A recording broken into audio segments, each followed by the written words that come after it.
ආයිබෝවන් අද ඔබ එකතු වෙන්නේ ලිය.lk සමග. කාන්තාවක් හැටියට, ගැහැණු ළමෙක් හැටියට ඔයාට අයිතිවාසිකම් ගොඩක් තියෙනවා. අද අපි දැනගමු ඒ අයිතිවාසිකම් මොනවාද කියලා. ඉතින් අපිට නීතිමය වශයෙන් මඟ පෙන්වන්න අපිත් එක්ක ඉන්නවා නීතිඥ පසන් කරුණාරත්න. ආයිබෝවන් පසන්.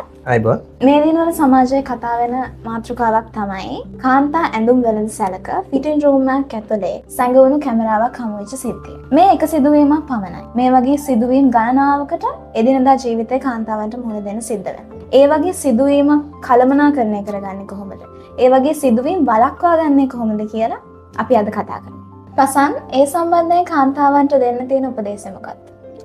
ඔව් නෙම්ෂි. අපි දැක්කා ඊටමත් අවාසනාවන්ත සිදුවීමක් සිදු වෙලා තිබුණා පසුගිය දිනක කාන්තා ඇඳුම් වෙළඳ සැලක ෆිටින් රූම් එක ඇතුලේ කැමරාවක් සවි කරලා තිබිලා ඒ කාන්තාවක් දැකලා ඒ සම්බන්ධයෙන් ප්‍රශ්නයක් ඇතිලා තිබුණා. ඉතින් ඇත්තටම අපි මේ සිද්ධියෙම ඒ උදාහරණයක් ගමු. මොකක්ද දන්නවද? එතනදී ඒ කාන්තාව තමන් ඒ දේ දැක්කට පස්සේ හරියට කටයුතු කරලා ඒ සම්බන්ධයෙන් අදාළ ආයතන දැනුවත් කරලා ඒ වෙළඳසැලේ මේ පහත් ක්‍රියාව කරපු හිමිකරුව පොලිසියට අත්අඩංගුවට ගැනීමට අවශ්‍ය කටයුතු සලසා දෙන්න ලැබුවා. ඉතින් ඒ කට්ටියට එතනදී ඇත්තටම එහෙම මොලේ කල්පනා කරලා වෙලාවට චිත විදියට වැඩ කිරීම සම්බන්ධයෙන් අපි ඒ අයට අවශ්‍ය ඒ ක්‍රෙඩිට් එක දෙන්න ඕනේ.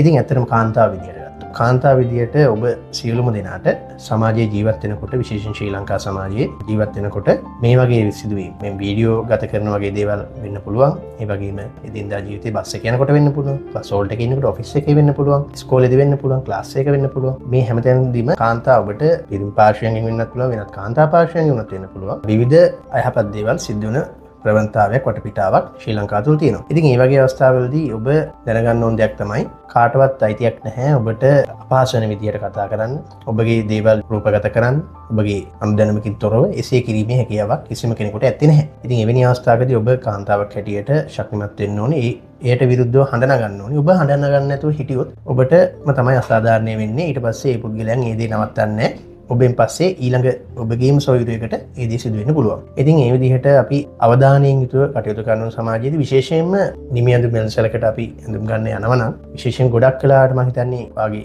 බෝයිෆ්‍රෙන්ඩ් වෙන්න පුළුවන්, අම්මා තාත්තා වෙන්න පුළුවන්, හස්බන්ඩ් වෙන්න පුළුවන්. ගොඩක් වෙලාවට කියන දෙයක් තමයි සමහර කියන්නෙත් නෑ. කිව්වේ නැතත් අපි දැනගන්න ඕනේ මේ වගේ තැන්වල මේ වගේ සිදුවීම් වෙලා තියෙන හින්දා කැමරා තියෙනවද? ඒ වගේ දේවල් පිළිබඳ පරීක්ෂා කරලා බලන්න. ඒ වගේම විශේෂයෙන් වොෂ්රූම්ස් පාවිච්චි කරනකොට පබ්ලික් වොෂ්රූම්ස් වෙන්න පුළුවන්, ඔෆිස් එකේ වෙන්න පුළුවන්, ඉස්කෝලේ වෙන්න පුළුවන්. මේ වගේ විවිධ අසහනකාරී පුද්ගලයන් අප සමාජයේ තියෙන ඒ පුද්ගලයන් විසින් කරන ක්‍රියාවන් පිළිබඳව අපි දැනුවත් වෙන මේක.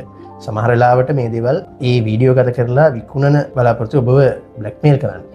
ඔබට කියලා වෙන යම් යම් මුදල් ලබා ගන්න වගේ දේවල් වලට මේ දේවල් පාවිච්චි කරන සංවිධානාත්මක කණ්ඩායම් අද රටේ ජීවත් වෙනවා. ඉතින් ඔබ හැම වෙලේම අවධානයෙන් කටයුතු කරන්න ඕනේ. මේ වගේ සිද්ධියකට මූණ දෙන එකකින් වැළකෙන එක තමයි මුලින්ම කරන්න ඕනේ. හැබැයි යම් කිසි ආකාරයකින් ඔබට එහෙම දෙයකට මූණ දෙන්න සිද්ධ වුණොත් එතනදිත් ඔබ කලබල යුතු නැහැ. ඔබ හොඳින් කල්පනා කරලා ඔබ හොඳින් දන්න ඔබගේ හොඳ මෙයාළුවා වෙන්න පුළුවන්, අම්මා තාත්තා වෙන්න පුළුවන්, හස්බන්ඩ් බෝයිෆ්‍රෙන්ඩ් වෙන්න පුළුවන්. ඒ වගේ විශ්වාසවන්ත කෙනෙකුට කතා කරලා ඒ පිළිබඳව දැනුවත් කරලා ඔහුත් එක්ක එකතු වෙලා තමයි කටයුතු කරන්න ඕනේ ඒ සම්බන්ධයෙන් පියවර ගැනීම. එතෙන්දී ඊට පස්සේ අදාළ අංශ දැනුවත් කරලා ඒ ක්‍රියාව ඔබට සිදු කරපු පුද්ගලයන්ට විරුද්ධව නීතිමය කටයුතු ක්‍රියාමාර්ග කරන්න ඔබ කටයුතු කරන්න ඕනේ. ඒ දේ තමයි මට පොදුවේ කියන්න තියෙන්නේ අපගේ කාන්තාවන්ට මේ සම්බන්ධයෙන්. මේ වගේ සිදුවීම් අපි වළක්වා ගැනීමට කටයුතු කරන එක තමයි හොඳම දේ. නමුත් අවාසනාවන්ත ලෙස මෙහෙම දෙයකට මුහුණ දෙන්නට සිදු වුණොත් ඒ සම්බන්ධයෙන් නැති නීතිමය අයිතිවාසිකම් මොනවාද? පසන් අපිට ඒ ගැන පැහැදිලි කිරීමක් කරන්න පුළුවන්ද? ඔව් නිම්චි. ඇත්තටම අප කරන්න ඕනේ මාත් කලින් කිව්වා වගේ මේ වගේ දේවල් වලට පාජනය නොවි සිටීම උත්සාහ කිරීම.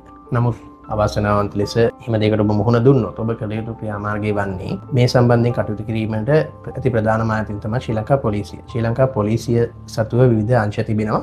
එහිදී අපිට මුලින්ම කරන්න පුළුවන් දේ තමයි ඔබ ඉන්නේ කොළඹවට නම් කොළඹ ආශ්‍රිතව නම් සිටින්නේ පොලිස් ළමා හා කාන්තා කාර්යාංශයට මේක දැනුවත් කරන්න පුළුවන්.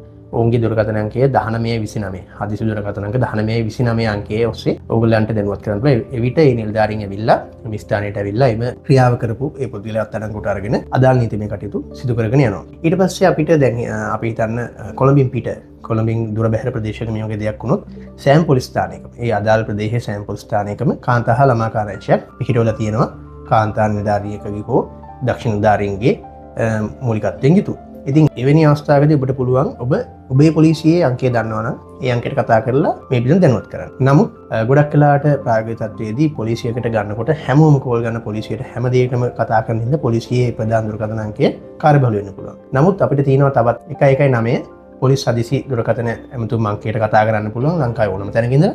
එම අංකයට කතා කරාට පස්සේ සිදුවන ප්‍රධානම දේ තමයි ඔබ ඒ සිදුවීමට මුහුණ දුන්න ප්‍රදේශයේ පොලිස් ස්ථානයට 119 හදිසි දුරකථන ඇමතුම් අංශයේ නිලධාරීන් විසින් දැනුවත් කරනවා. එහෙම දැනුවත් කරාට පස්සේ අදාළ පොලිස් ස්ථානයෙන් පැමිණලා ඔබට අවශ්‍ය සහයෝගය ලබා දීම සිදු කරනවා. මීටත් අමතරව දැන් මේ වගේ සිදුවීමකට මුහුණ දුන්නාට පස්සේ තර්ජනය වගේ ඒ දේ පැමිණෙන්නේ පරිගණක ආශ්‍රිත දෙයකින් නම් දුරකථනයකින් වෙන්න පුළුවන්, සෝෂල් මීඩියා සමාජ මාධ්‍ය හරහා වෙන්න පුළුවන්. ඒ වගේ දෙයකදී ඔබට පුළුවන් CID අපරාධ පරීක්ෂණ දෙපාර්තමේන්තුවේ තිබෙන පරිගණක අපරාධ අංශයට ගිහිල්ලා එතන පැමිණිල්ලක් කරන්න. එතනදිත් එම නිලධාරී ඔබ සිටින වීඩියෝවක් නැත්නම් මොකක් ඡායාරූපයක් නැත්නම් ඔබ ගැන කියවෙන අසභ්‍ය දෙයක් හෝ මොකක් හරි දෙයක් පළ කරලා තියෙනවා නම් ඒ දේ ඉවත් කරන්න. ඒ දේ පළ කරපු පුද්ගලයන් ඒ පළ කරපු පේජ් එක වෙන්න පුළුවන්. ඒ ආයතනයේ ඒ පුද්ගලයන්ට විරුද්ධව පියවර ගන්න කටයුතු කරනවා. ඉතින් මේ වගේ ආකාරයට කටයුතු කරන්න පුළුවන්. ඒ කියන්නේ අපි දැන් පොලිසියට ගිහිලා ළමහා කාන්තාකාරංශයට ගිහිල්ලා ඒ කරන දේවල් වලදී ඔබගෙන් මේ අවශ්‍ය ප්‍රකාශයන් ලබා ගන්න පුළුවන්, සාක්ෂි එකතු කර ගන්න පුළුවන්. මේ දේවල් ලබාගෙන නිලධාරී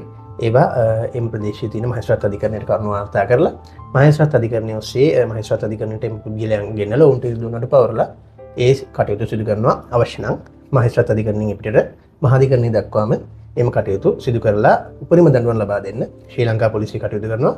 විශේෂයෙන් කියන්න ඕනි කාන්තා හා ළමා කාර්යාංශය ලංකාවේ මේ සම්බන්ධයෙන් පොලිසියේ තියෙන කාන්තා හා ළමා කාර්යාංශය මේ සම්බන්ධයෙන් ඉතාමත් හොඳින් කටයුතු කරනවා. දක්ෂ පුහුණු නිලධාරීන් සිටිනවා. කාන්තා ඔබ වෙනුවෙන් ඔවුන් පෙනී ඉන්නවා. ඉතින් ඔවුන්ගේ සහාය ලබා ගැනීම ඔබ කළ යුතුයි. ඔබ නිර්භීත විය යුතුයි. ඔබ කලබල නොවී ඔවුන් හමුවට ගිහිල්ලා ඔබගේ ප්‍රශ්නය ගැටලුවට කියන්න ඕනේ.